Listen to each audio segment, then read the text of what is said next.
Parents మెచ్చిన university సంకల్ Chand Patel university, Gujarat.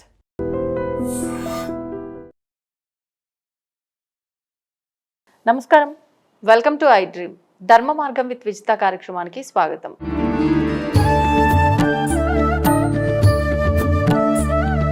నమస్కారం గురుగారు. పరమేశ్వరార్పణం. గురుగారు, అవసరాల రీత్యా చాలా మంది అప్పులు చేస్తూ ఉంటారు.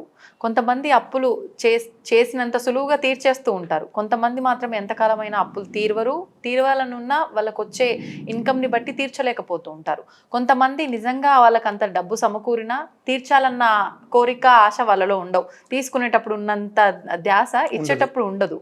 అంటే ఒక అప్పు విషయంలోనే రకరకాల పరిస్థితుల మెంటాలిటీ ఉన్న మనుషుల్ని చూస్తూ ఉంటాం. అసలు ఏం చెప్తారు వీళ్ళ మూడు మనస్తత్వాల గురించి ఇప్పుడు నేను అడిగాను. ఏం చెప్తారు మీరు దాని గురించి? మొట్టమొదటి మనం తెలుసుకోవాల్సింది, మనకు ఉన్నంతలో మనం తృప్తిగా ఉండాలి, జీవితం సాగించాలి అనేటువంటిది ప్రధానంగా పెట్టుకుంటే అప్పు చేయాలి అనేటువంటి తత్వం ఉండదు. నిజంగా ఇప్పుడు చాలామంది రైతులను మనం చూస్తుంటాం. అవునండి.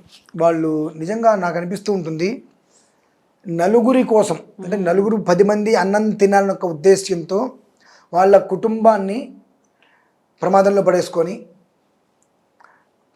కౌలు చేసుకుంటూ అప్పు చేసి మరి పండించాలంటే అప్పు చేయాలి. అప్పు చేసి కౌలు చేసుకొని ఎంత చేసిన తర్వాత కర్మ ప్రారంధం విధి అనుకూలించకపోవటం చేత వర్షం వచ్చో ఇంకోటో అది మొత్తం కూడా పాడైపోయిన రోజు నాడు వాళ్ళు నరకం అనుభవిస్తారు. ఆత్మహత్యలు కూడా అదే అంటున్నారు, నరకం అనుభవిస్తారు. అలాగే కొంతమంది ఇంకొక ప్రయత్నం చేస్తారు, అది కూడా ఇలానే విఫలమైతే కుటుంబంతో సహా ఆత్మహత్య చేసుకుంటారు. ఆ ఆత్మహత్య ఎప్పుడైతే కుటుంబంతో సహా చేసుకున్నారో ఆ దోషం మన లాంటి వాళ్ళందరికీ అది మనమేం పాపాలు చేయట్లేదు అంటాం కదా, ఆ పాపం మనందరికీ ఆపాదిస్తుంది. మనందరి కోసం కష్టపడ్డటువంటి రైతు అతను 4,000-5,000 నోట్లోకి వెళ్ళట్లేదుగా. కానీ ప్రత్యక్షంగా మనకు సంబంధమే లేదు కదా గురువుగారు. తప్పమ్మా. ఒక రైతుకి సమస్య ఉంది అని మన దగ్గరకు వచ్చాడు అనుకోండి, మనం ఏమైనా సాయం చేయగలుగుతున్నామా? చేయలేకపోతున్నాం. అది ఇక్కడ నేను చెప్పేది ఏమిటి అంటే, మన ఊర్లోనే ఉంటారు రైతులు, వాళ్ళకి ఏదో వర్షం వచ్చింది నష్టపోయింది అనుకుంటాం. మన ఇంత నష్టపోయావు కదా నువ్వు అని చెప్పి మనం ఏదైనా వెళ్ళి సహకారం చేయగలుగుతున్నామా? ఆ బుద్ధి మనకు లేదుగా. అది కాబట్టి అతను చనిపోయినప్పుడు దానికి సంబంధించిన ఆ పాపం మొత్తం మనందరం పుచ్చుకుంటాం. ఇది ఒక విధానం. వాళ్ళ ఆత్మ శాంతించాలి భగవంతుడిని మనం ఎప్పుడు కోరుకోవాలి. ఇకపోతే 2, ఏదో చిన్న పనులు చేసుకుంటూ కుటుంబాన్ని పోషించుకుంటూ చిన్నగా ఎదగాలన్న ఒక ఉద్దేశ్యం కావచ్చు, ఎదుగుతున్నప్పుడు దానికి సపోర్ట్ కావాలని చెప్పి కొంతమంది అప్పులు చేస్తారు. నిజంగా కొన్ని తీర్చేస్తూ ఉంటారు. అయినప్పటికీ కర్మ ప్రారంధవశాత్తు కాస్త వాళ్ళు దెబ్బలు తింటూ ఉంటారు. భగవంతుడు నీకు ఎప్పుడైతే తీర్చేయాలనేటువంటి జిజ్ఞాసతో ఉంటావో నీకు ఏదో ఒక రకమైన మార్గాన్ని ఇస్తూనే ఉంటాడు. ఇకపోతే 3వ రకం అండి, మంది సొమ్ము మంగళహారతి. మంది సొమ్ము మంగళహారతి తిరిగి ఇచ్చే ఉద్దేశ్యం ఉండదు. చెప్పే మాటలు ఏంటంటే, ఈరోజు నువ్వు నాకు పెట్టుబడి పెట్టు, వారంలో నీకు ఇచ్చేస్తా. సంవత్సరాలు గడుస్తుంది, రూపాయి ఇవ్వరు. కనీసం మనుషులు కనిపించరండి. ఇవి మోసపూరిత లక్షణాలు అంటారు. వీళ్ళు మళ్ళీ నీతులు మాట్లాడుతూ ఉంటారు. నీకు అప్పిచ్చినటువంటి మనిషికి డబ్బు ఎక్కువ ఇవ్వాల, నీ మీద నమ్మకంతో నువ్వు తిరిగి ఇస్తా ఉన్నావు అని చెప్పి నీ మీద నమ్మకంతో నీకు డబ్బు ఇస్తే, నువ్వు డబ్బు ఇవ్వలేదనుకో జీవితంలో నువ్వు ఏం కోల్పోయావు నీకు తెలియదు. ఇవ్వాల ఆ కోల్పోయిన రోజు వస్తుంది చూసావా, నా జీవితమే కోల్పోతావు. కర్మ అనేటువంటిది ఒకటి ఉంటుందండి. అది నువ్వు ఎప్పుడైతే కనుక డబ్బు తీసుకొని డబ్బులు ఇవ్వకుండా నీకు డబ్బు ఇంకెక్కడి నుంచైనా వస్తే ఆ డబ్బుతో నువ్వు నీ ఇంటికి కావాల్సిన విషయాలని కొనుక్కుంటూ ఏర్పాటు చేసుకుంటూ ఈ మనిషికి ముందు చేయి చూపించిన రోజు నాడు దానికి తగ్గ ప్రతిఫలము ఒకనొక సమయం వస్తుందండి. అనుభవిస్తారు, అంతకంత అనుభవిస్తారు. వీళ్ళ బ్రతుకులు ఏమిటంటే బ్రతుకే అప్పులు చేయటం, వీళ్ళ జీవితమే అప్పులు చేసి బ్రతకటం. ఎవరు కనిపిస్తే వాళ్ళు, ఎంత ఇస్తే అంత, ఏ మాట మాట్లాడి తప్పు ఇస్తారో తెలుస్తుంది, ఎలా మాట్లాడి అప్పు తీసుకోవాలో వాళ్ళకి అది ఆ నైజం, అది చాలా వాళ్ళకి వెన్నతోటి పెట్టినటువంటి విద్యలాగా వచ్చేస్తుంది. తిరిగి ఇవ్వరండి. అటువంటి వాళ్ళు అనుభవించేటువంటి కర్మ. ఇప్పుడు మొదటి వారికి ఫస్ట్ ఉన్నటువంటి రైతులకి మన నుంచి ఎలాంటి సహకారం లేకపోవడం వలన వాళ్ళు ఆత్మహత్య చేసుకున్నారు. వాళ్ళు పండిస్తేనే మనం తింటున్నాం, కానీ మన నుంచి సహకారం లేక ఆత్మహత్య చేసుకున్న ఆ పాపం మనకి. రెండో రకం, ఈ రెండో రకం వాళ్ళకి భగవంతుడు అవకాశం ఇస్తాడు, వాళ్ళకి చిన్న చిన్న పరిహారాలు చేసుకుంటే బయటపడతారు. మూడో రకం వీళ్ళకి ఏంటంటే ఈ చేసేటువంటి దానికి అంటే ఎట్లా, మొదటి వాళ్ళేమో నలుగురికి అన్నం పెట్టడం కోసం వాళ్ళు వాళ్ళ కుటుంబాన్ని కష్టాల్లోకి నెట్టేశారు. వీళ్ళు సుఖంగా లగ్జరీగా బ్రతకాలి అనేటువంటి దానికోసం నలుగురు జీవితాలని కష్టాల్లోకి నెట్టేశారు. మరి ఈ నలుగురు జీవితాలు కష్టాల్లో నెట్టేసినప్పుడు వీళ్ళ ఒక ఏడుపు ఉసురు ఉంటుంది కదండి, అది వాళ్ళని వదులుతుందా? నువ్వు ఎన్ని దేవుడి పూజలు చేయి, ఎన్ని ఉపవాసాలు ఉండు, బయటపడలేవు.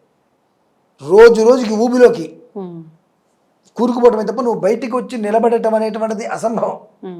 నువ్వు ఏ దేవుడికైనా అర్చన చేసుకో, ఎలాంటి అర్చనైనా చేసుకో, భగవంతుడు కూడా అసలు నీ వంక కూర్చోండి. ఎందువలన? నీ బుద్ధి ఏంటో భగవంతుడికి తెలుసుగా. నీ తత్వం నిజమైందైతే ఇవాళ నీ దగ్గర రూపాయి ఉన్నప్పుడు, అరే వాళ్ళ దగ్గర నేను డబ్బు తీసుకున్నా, నా దగ్గర రూపాయి ఉంది, కనీసం ఒక పావలా ఇచ్చేద్దాం, ఒక పావలా ఇస్తే రేపు మళ్ళీ మనకు ఉపయోగిస్తారు, మనకు అవసరమైతే ఇస్తారని ఆలోచన లేకుండా నీ దగ్గర రూపాయి ఉన్నప్పుడు రూపాయి నువ్వు ఖర్చు పెట్టేసావు. నేను గుర్తురాలా నీకు, నీ దగ్గర రూపాయి ఉన్నప్పుడు ఇవ్వాలని చెప్పి, నీ దగ్గర రూపాయి లేనప్పుడు మాత్రం మళ్ళీ నా దగ్గరే కూర్చుంటున్నావు కదా. ఈ బుద్ధి భగవంతుడికి తెలుసు కదండి. కాబట్టి నువ్వు ఎన్ని పూజలు చేయి, ఎన్ని పునస్కారాలు చేయి, వీళ్ళల్లో ఎవరో ఒక మనిషి పరిపూర్ణంగా నిన్ను క్షమించగలగాలి. క్షమిస్తారని నమ్మకం ఉందా మీకు? అంత ఆ ఇంట్లో నీకు ఎవరైతే అప్పిచ్చారో వాళ్ళ ఇంట్లో ఎన్ని సమస్యలు, ఎన్ని కష్టాలు వచ్చి నిన్ను ఎన్నిసార్లు అడుగుంటారు? వాళ్ళు ఉంటే ఎంత పోతే ఎంత నీరుదులు పట్టించుకోలేదుగా. వాళ్ళకి సమస్య వచ్చి వాళ్ళు బయట అప్పు చేసుకునే పరిస్థితి నీ వల్లే వచ్చిందిగా. అంటే నీకు అప్పు ఇప్పించి ఇప్పుడు వాళ్ళు నీ అప్పు తీరుస్తున్నారంటే ఇంతకన్నా దరిద్రం మీకు ఉంటుందా? ఇటువంటి దాంట్లోంచి నీ జన్మాంతం నువ్వు కష్టపడిన బయటపడతావా? ఈ ఉసురు తగలకుండా ఉంటుందండి. కాబట్టి ఇందులో మొదటి వాళ్ళకేమో మన వల్ల మరణం ఉంది. కాబట్టి మనకు ఎంత సంపాదించినా టయానికి మనం భోజనం చేయలేకపోతూ ఉంటాం. దాని ప్రభావం అండి. మనం సంపాదిస్తాం, నిండుగా సంపాదిస్తాం, కానీ ఉదయం 8-8:30 టిఫిన్ చేయలేం, మధ్యాహ్నం 12:30 ఆ ప్రాంతాల్లో భోజనం చేయలేం, రాత్రి 8:30-9 గంటలకి తినలేం. అట్లయితే ఈ కోటాలో చాలా మంది ఉన్నారు. అదే అంటున్నా. మరి అదే ఆ శాప ప్రభావం మన మీద మనల్ని ఈ రకంగా బాధ పెడుతూ ఉంటుంది. రెండో వాళ్ళ విభాగం భగవంతుడు వాళ్ళకి ఏదో ఒక రకంగా దారి చూపిస్తే చిన్న చిన్న పరిహారాలు ఉంటాయి. మూడో వాళ్ళ బ్రతుకంతా, వాళ్ళ బ్రతుకే అధ్వాన్నం. ఇలా మోసం చేసేసి మంది కనిపించకుండా తప్పించుకుని తిరిగేటువంటి రకం. అసలు పరిహారాలే లేవు వాళ్ళకి. పరిహారాలు ఉంటుంది. వాళ్ళకి పరిహారం ఏంటంటే ఇలా క్షమించటమే. క్షమించటం అంటే చనిపోయిన వాళ్ళే కదండి, చనిపోతంతో సమానం కదండి. వీళ్ళు క్షమిస్తే ఇక నీ బ్రతుకు అయిపోయింది, నువ్వు ఏం చేసిన నువ్వు మాకెవరికి రూపాయి ఇవ్వలేవు కాబట్టి మేము నిన్ను క్షమించేసి అంటే నా దృష్టిలో నువ్వు చచ్చిపోయావు అంతే అనుకుంటే వాళ్ళకి ఏదైనా మళ్ళీ ఏదైనా ఇంకొకరిని మళ్ళీ మనం మోసం చేయడం ఇట్లా అంతే. ఓకే, అంటే మనం ఇప్పుడు నేను మిమ్మల్ని ఒక రకంగా ఇబ్బంది పెట్టాను అనుకోండి, ఇప్పుడు ఆ ఇబ్బందిని అంటే నేను తెలుసుకొని ఆ తప్పుకి నేను పశ్చాత్తాపడి, ఇప్పుడు మీకు తెలుసుకొని మారే ఉద్దేశం అసలు ఇబ్బంది ఎందుకు పెడతారు? ముందు అనుకోకుండా తప్పదు, చాలా తప్పది. అనుకోకుండా ఇబ్బంది పెట్టరు. అది విధానం ఉంటుందండి. ఎందువల్లంటే మన సంపాదనకి, మన విధానానికి, మనకు పీకల మీద వచ్చినటువంటి పరిస్థితికి మనం అప్పు చేస్తాం. మన చేతిలో ఉండి ఇవ్వలేకపోవడం వేరు. అంటే ఇవాళ మన దగ్గర రూపాయి ఉంది, గబిక్కిన మన సిచ్యువేషన్, మనకి శాలరీ ఎప్పుడు వస్తుందో తెలియదు. ఈ పరిస్థితి ఉన్నప్పుడు అంటే అవతల మనిషికి మనం చెప్పుకోవాలి. అంటే ఇప్పుడు నా దగ్గర ప్రజెంట్ ఇంత అయితే ఉంది, ఒక్క వారం రోజులు టైం ఇవ్వండి, నాకు శాలరీ పడుతుంది, శాలరీ ఇంటైన్లో పడకపోతే నేను ఇబ్బంది పడతా, కాబట్టి నాకు శాలరీ పడుతుంది, కాబట్టి ఆ శాలరీ పడంగానే నేను మీకు అరేంజ్ చేస్తాను, నేను చెప్పుకునే దాన్ని బట్టి ఉంటుంది. ఏముందిలే ఎప్పటి మాట అప్పుడే అనుకుంటారు చూసారండి. జన్మతహగా వాళ్ళకి బయటికి రావడం అనేటువంటిది కష్టం. వాళ్ళు సుఖంగా బయటపడాలి అంటే వీళ్ళల్లో ఎవరైనా పరిపూర్ణంగా వాళ్ళు చేసిన తప్పుని క్షమించి పునర్జీవిత ప్రాప్తి రస్తు అనగలిగితే వాళ్ళకి మళ్ళీ ఏదైనా కలుగుతుందేమో. వాళ్ళకి ఎలాంటి మంత్రాలు, తంత్రాలు, హోమాలు వాళ్ళకి పని చెయ్యవు అంతే. బుద్ధి మార్చుకున్నా పని చేయవు. ఇంకా బుద్ధి మార్చుకోరు. ఒకవేళ మార్చుకుంటే అంటే ఎప్పుడు ఒకడు అట్లాగే ఉండిపోడు కదా గురువు. బుద్ధి మార్చుకోగలిగితే, నిజంగా బుద్ధి మారేతత్వం అయితే ఆ వ్యక్తితో మనం నా నుంచి తప్పు జరిగింది, నేను తప్పు చేశా, ఇప్పుడు నా దగ్గర లేదేది, నా దగ్గర ఉంటే ఖచ్చితంగా నీకు ఇవ్వడానికి నేను ప్రయత్నం చేస్తా, నన్ను మనస్ఫూర్తిగా క్షమించు. ఈ డబ్బు తీసుకోవడానికి వచ్చింది క్షమించు అంటానికి రాదా అండి? రాదు. అటున్నప్పుడు ఇంకా బుద్ధి రానట్టే కదా. ఒకవేళ వచ్చి ఉంటే కనుక ఓకే, ఆ రోజు చెప్పినప్పుడు పర్లేదండి, సరే పశ్చాత్తాపం పడ్డారుగా, ఓకే అని చెప్పడానికి వీలుంటుంది. అది. ధన్యవాదాలు గురువుగారు. పరమేశ్వర అర్పణం. దీన్ని తవ్వండి, తవ్వుతూనే శివలింగం. పరమాత్మకు జీవా సరే దాన్ని అట్లా కప్పేసేయండి, చూపించదండి. Krishna is there. మూర్తి పూజ కాదు, సాక్షాత్ బ్రజేంద్ర నందన భగవాన్ ఉన్నారు మూర్తిలో. ఏమీ ఆశించకుండా ఆరాధించే వాళ్ళు కూడా ఉన్నారా ప్రభుజీ? నిజమైన భక్తి అంటే మనకు తెలియదు కాబట్టి